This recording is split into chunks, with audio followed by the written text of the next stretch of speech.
예수님. 네, 우리는 지금 전례적으로 온 인류의 구원을 위해 십자가에서 피와 물을 쏟으신 예수님의 지극히 거룩한 마음, 예수 성심을 기억하는 예수 성심 성어를 보내고 있습니다.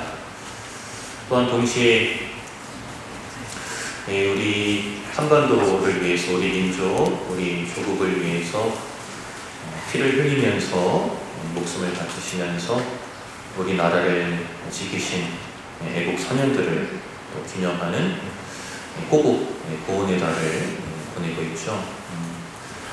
교회는 십자가 위에서 흘리신 예수님의 피를 기억하는 예수 성심을 보내고 있고, 또 우리 국가와 사회는 조국을 위해 피를 쏟으신 애국 선열을 기념하는 시기를 함께 이렇게 보내고 있음에 좀 마음이 애잔해집니다.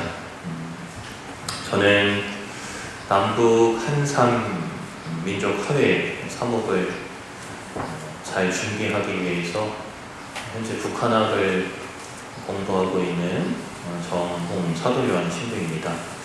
지금 묵호성당에서 사목하고 있고요. 동해시 묵호성당 아시죠? 네, 거기서 사목하고 있고, 또 박사 학위 논문을 지금 준비하고 있습니다. 예전에 이영주 주님이 계실 때 제가 방학 때, 여름 방학 때 잠깐 와서 한 달 동안 미사 좀 도와드렸는데 기억하시는 교우들께서 계실지 모르겠습니다. 네. 제가 이 PPT가 여기 없다 그래갖고 PPT를 준비 안 해왔는데, 이렇게 설치할 줄 알았으면 좀 PPT 준비해 올 걸 그랬어요. 그냥 제가 강의 같은 준비한 거 말씀을 드릴 테니까 역사 이야기를 그냥 다시 듣는다? 네. 이런 가벼운 마음으로 들으시면 어렵지 않고요. 충분히 이해가 되시리라 생각해봅니다. 우리 교구는 특별히 남과 북을 하나로 묶는 통일 서목을 준비하기 위해서 남북 한삼위원회라는 그러한 소위원회가 교구 조직 안에 있습니다. 우리 매월 25일에 남북 한삼미사 하시죠? 예. 그래서 그때 특별헌금 공헌하시잖아요. 교구의 모든 분당이 6.25 전쟁이 일어났었던 그 25일에 남북 한삼미사를 공헌을 하는데, 그 공헌한 기금을 가지고 세터민들, 북한 이탈 주민들 돕거나, 또 나중에 통일이 되었을 때 우리 교구 북강원도 쪽에 있는 주민들을 지원하기 위한 기금으로 모으고 있습니다. 근데 민족화해라는 말도 들어보시고 남북 한삼이라는 말씀도 들어보셨을 거예요. 근데 우리나라 한국천주교의 다른 교구들은 남북 한삼이라는 용어를 사용하지는 않고 있고요. 거의 다 대부분 민족화해라는 용어를 사용하고 있습니다. 주교회의 상임위원회 안에서도 남북 한삼위원회가 아니라 민족화해위원회를 이렇게 칭하고 있어요. 지난 봄 5월에 있었던 춘계 주교님들 정기 총회 때 우리 주교님이 민족화해위원회 위원장 주교로 선출된 거 아시나요? 소식을 들으시는 교우들께서도 계시고 모르시는 교우들께서도 계실 텐데, 무튼 우리 주교님께서 민족화해위원장 주교로 선출이 되셨습니다. 그래서 제가 왜 주제를 남북, 그러니까 민족화해가 아닌 남북 한삼이라는 용어를 썼을까? 거기서 거긴 것 같은데요. 민족화해라는 용어랑 남북 한삼이라는 용어에 큰 차이점이 하나가 있습니다. 뭐냐면 민족화해라는 용어는 통일의 대상을 우리 한민족 안으로만, 우리나라 사람으로만 국한시키는 조금은 지역적인 축소된 그런 용어이지만 남북 한삼이라는 용어는 공간적으로 좀 더 확대를 합니다. 그래서 좀 거시적으로 멀리 이렇게 보면서 우리 지금 다문화 시대에 살고 있는데 시간이 흐르면 흐를수록 통일은 우리 민족만의 문제가 아니라 우리 한반도에 사는 모든 사람의 당연히 과제가 될 것이기 때문에 멀리 내다보면 민족 화해라는 용어보다는 남북 한살이라는 용어를 사용하는 게 더 적합하게 될 거고요. 향후 미래에는 민족 화해라는 용어보다는 남북 한살이라는 용어가 더 많이 널리 사용되게 될 거예요. 남북 한삶을 위한 분단교구 그리스도인들의 역할. 이게 이제 오늘 제가 말씀드릴 주제인데, 이 주제를 이제 설명하기 위해서 남북 한삼이라는 용어가 갖고 있는 의미를 먼저 설명을 드렸고요. 남북이 하나 되는 삶을 살기 위해서, 그게 이제 줄여갖고 남북 한삼이라고 그러는 건데, 남북이 하나 되는 삶을 살기 위해서 분단교구에 있는 우리 그리스도인들, 바로 여러분들은 어떤 역할을 해야 될 것인가, 그에 대한 답을 오늘 좀 드리고자 제가 사실 여기를 찾아온 겁니다. 그런데 이 답을 찾기 위해서는 우리가 왜 분단이 됐는지를 알아야지, 제대로 정확하게 알아야지 이 답을 찾겠죠. 왜냐하면 남북이 하나 되는 삶은 분단을 종식시키는 삶이기 때문에 우리가 왜 분단되었는가를 먼저 알아야만, 그에 대한 답을 찾아야만 남북이 하나 되는 삶을 살기 위해 우리가 필요한 역할을 찾아낼 수 있습니다. 그래서 제가 오늘 던지는 질문은 이겁니다. 남과 북은 왜 분단될 수밖에 없었는가? 자, 제가 질문을 남과 북은 왜 분단되었는가가 아니라 왜 분단될 수밖에 없었는가 이렇게 던졌어요. 왜 분단되었는가와 왜 분단될 수밖에 없었는가의 차이 굉장히 큽니다. 단어, 글자 하나, 두 개, 세 개 틀린 게 다가 아니에요. 자, 남과 북은 왜 분단되었는가라는 물음에는 분단될 수 있는 상황도 있었고 분단되지 않을 수 있는 상황도 같이 두 개를 함께 보는 거거든요. 답을 찾을 때. 근데 왜 남과 북은 분단될 수밖에 없었는가라는 질문은 분단되지 않을 상황을 그 답에서 지우는 거죠. 오늘 사실 그거를 말씀드립니다. 그거를 말씀드리고 그러한 상황 안에서 우리에게 필요한 역할은 무엇인가를 설명을 드리고자 해요. 우리가 보통 분단하면요, 보통 6.25 전쟁, 한국 전쟁을 떠올립니다. 왜 우리가 이렇게 지금 분단 상태에서 살고 있는가? 한국 전쟁이 그 역할을 결정적으로 한 것은 맞아요. 정답입니다. 그러나 100점짜리 정답은 아니에요.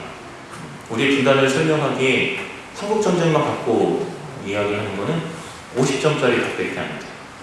한국 전쟁 이전에 이미 세계 제2차 대전부터 때부터 형성되어 있었던 남과 북이 분단될 수밖에 없었던 국제사회 질서, 그거를 우리 교우들께서 정확하게 제대로 아셔야만 이 상황 안에서 우리가 해야 할 역할을 받아들이시고 이해하실 수가 있어요. 세계 제2차 대전 상황으로 거슬러 올라가 보겠습니다. 세계 제2차 대전은 독일, 이탈리아, 또 한 나라 어디죠? 일본. 이렇게 세 개가 추측국이 되어서 연합국에 대응한 전쟁이죠. 연합국은 미국, 영국, 프랑스, 소련, 중국. 독일, 이탈리아, 일본과 미영, 프소, 중 이렇게 붙은 거예요. 근데 우리가 지금 결과를 다 알고 계시는 것처럼 2차 대전은 연합국의 승리로 끝이 납니다. 결국에는. 그런데 이제 이 연합국의 승리가 거의 확실시 될 즈음 1945년 2월에 연합국 대표들이 지금 우크라이나의 얄타라고 합니다. 그 얄타에 모여서 회담을 해요. 미국의 루즈벨트, 영국의 처칠, 소련의 스탈린, 이 3개국 대표가 모여갖고 이미 이탈리아는 항복을 한 상황이었고요.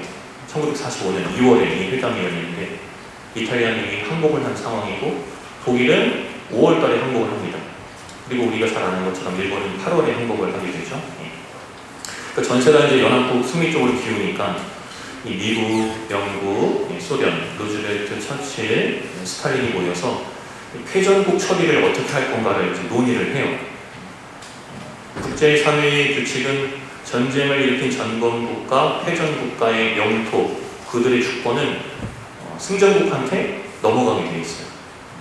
그래서 독일을 어떻게 분할을 할 것인지를 이 회담 때 미영소, 루즈벨트, 처칠, 스탈린이 모여서 합의를 합니다. 그래서 결정된 게 미국, 영국, 프랑스가 독일의 서쪽, 서독이죠. 그 부분을 이제 점령하고 소련은 독일의 동쪽, 동독을 점령하기로 독일 문제는 그렇게 이제 매조지가 되어요. 근데 문제는 이제 남북 문제가 남았잖아요. 그렇죠? 그리고 그 당시에는 일본이 아직 항복하지 않은 상황이었기 때문에 일본을 어떻게 정리를 할 건가를 갖고 미국과 소련이 합의를 합니다. 서로 협상을 해요. 영국 처칠은 독일 문제 갖고 이제 됐다. 나는 여기 일본 문제는 신경 안 쓰겠다고 빠집니다. 그래서 미국의 루즈벨트랑 소련의 스탈린이 서로 합의를 한 게 1945년 8월 6일에 같이 8월 8일에 같이 일본을 치자. 같이 일본을 침공을 해서 일본의 항복을 받아내고 미국과 소련이 같이 일본을 분할 점령을 하자. 나눠서 같이 나눠 먹자 이거예요. 전리품으로. 그렇게 합의를 합니다. 그런데 다 알고 계시는 것처럼 미국과 소련이 일본을 같이 쳤어요? 안 쳤잖아요. 미국이 독자적으로 그 약속을 어기고 8월 8일에 같이 치기로 했는데 그 약속을 어기고 이틀 앞당겨서 8월 6일에 원자폭탄을 터뜨리죠. 그래서 일본이 항복을 하고 8월 15일에 이제 그게 끝나게 되는데 미국이 소련과의 협상을 어긴 거잖아요. 같이 치기로 하고 같이 나눠 먹기로 했는데 그러니까 일본은 온전히 미국게 된 거고 소련은 약속해놓고서 얻어갈 게 있어요? 없어요? 없잖아요. 그래서 미국이 소련한테 제안한 게 일본의 식민지였던 우리를 대한민국을 남과 북으로 분할 점령하자. 그런 결정이 난 거예요. 그래서 그 45년 8월 15일 광복 이후에 9월에 미군정이 우리 남한으로 와서 주둔을 하게 되고요. 2, 3주 뒤에 소련군이 북한에 가서 주둔을 하게 됩니다. 그래서 이 원래는 일본이 그러니까 미국이 약속을 지켰으면 미국, 소련이 일본을 같이 쳤으면 우리 대신 일본이 갈라져야 되는 게 맞는 건데 미국이 홀라당 일본을 다 먹어버리려고 하니까 결과적으로는 괜히 애쁜 우리 남북만 갈라지게 됩니다. 근데 그 상황에서 우리가 어쩔 수 없는 게 패전국인 일본은 전쟁 승전국인 미국과 소련에 의해서 마음대로 어쨌건 전리품처럼 다루어져야 하거든요.